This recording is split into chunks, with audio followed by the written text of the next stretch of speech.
Hi everyone, Leon here. Welcome back to my channel, the channel that inspires learning. In the previous video, I shared with you on the third principle called emotions and how high arousal emotion can make people want to take action and share more than low arousal emotions. If you haven't seen it, check it out here. I believe you'll gain something from it. In this video, I'm going to share on the fourth principle, which is called public. The main point in this principle is public observability or visibility. I'm sure most of us would have heard about this phrase, monkey see, monkey do, right? So the moral of the story is, if we don't see, we find it hard to do. When something is made more observable, it's easier for us to catch on and spread it. Something that is made to show is made to grow. An example of public visibility is how visible our brands or logos are to the public. Take for example, Apple. Their PowerBook laptops were made with logos facing the user when it's closed initially. Okay, but when it's open, the logo was opposite.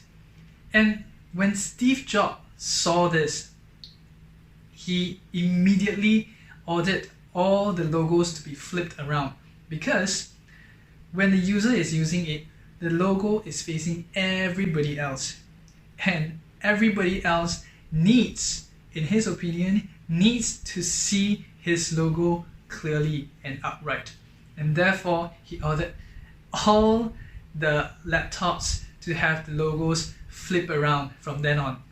That is public visibility. People are looking for social proof most of the time.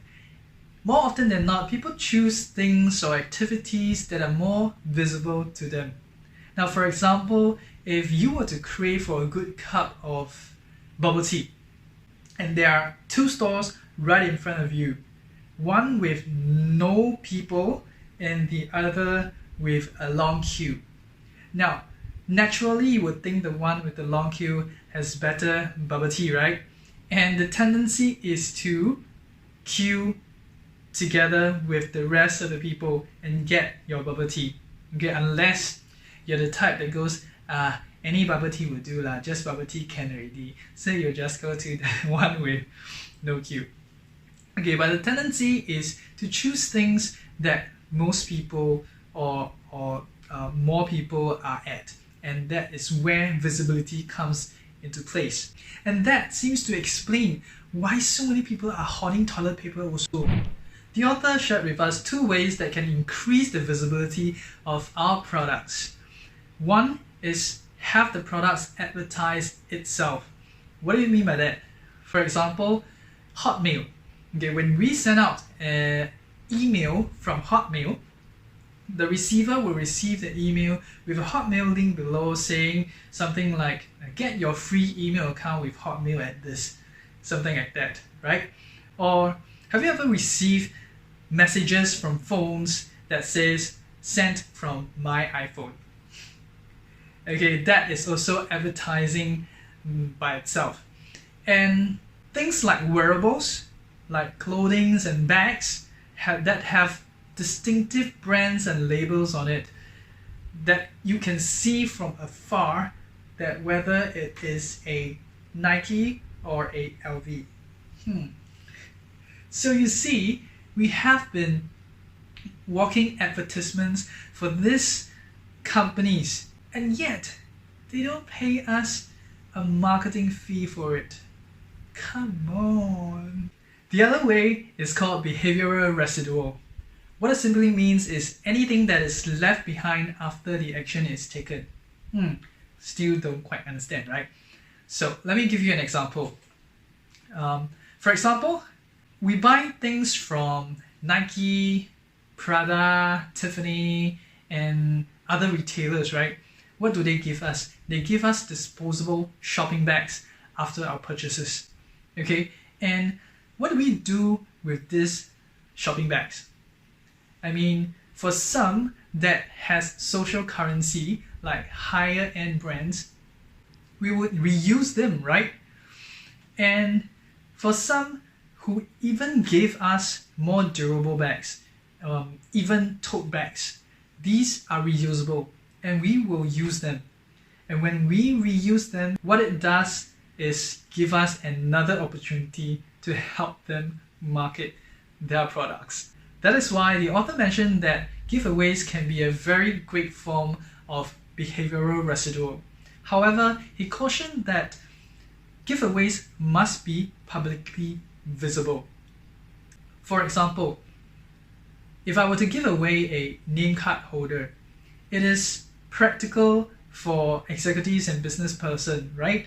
Because they will use it. But where is this name card holder usually placed? It's either in the pocket or in the bag, right? So when we consider giveaways, we have to consider not just the practical usage of it, but the visibility as well, if we want our products to catch on and spread. However, in certain situations, making things public can be a bad idea. The author mentioned in his book an example on the anti-drugs campaign. Research have shown that anti-drug campaigns did not reduce the use of drugs. Instead, it increases it instead. Why? Because it has made drug use more public. Now, anti-drug ads tells us two things at the same time. One is don't use drugs, and the other is more subtle, that is telling us people are doing it. Now think about this for a moment. Someone who has never thought of using drugs before, and someone who is probably on the fence considering whether to do it or not because it's wrong or something is stopping them.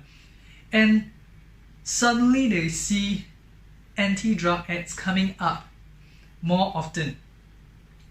It will prompt them to think, wow, people are doing it. And it's not a small number of people, it is a large number of people. Otherwise, why would the government spend this budget to do anti-drug ads, right? Another example is the music industry. It tells us that 37% of the music acquired by US consumers are paid for. 30 billion songs were illegally downloaded over the past few years. So someone who sees this information may go, if more than 50% are not paying for their songs, seems like I'm an idiot if I pay for mine. Isn't it? So the author mentioned a solution in the book. If we want someone not to do something, we don't tell them that a lot of other people are doing it.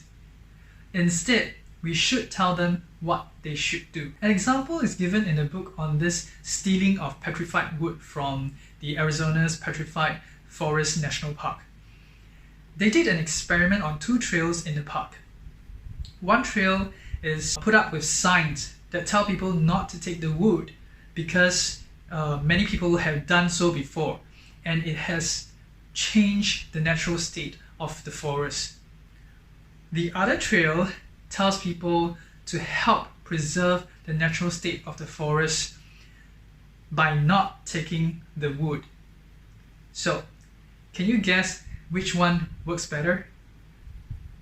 You're right if you guess the second one works better, because the results show that the first one has double the theft rate.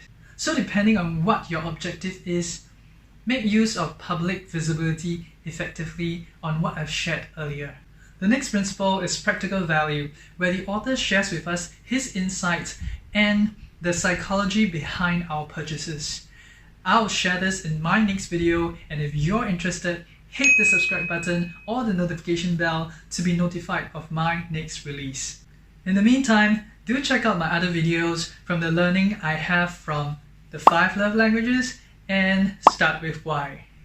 I hope this video has brought value to you. If you like this video, subscribe to my YouTube channel for weekly updates on the learnings from books I've read in relationship, business, and personal development, or share it with a friend you care about.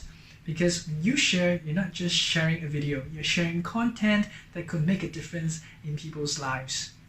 I thank you for watching, wish you well, and see you in the next video.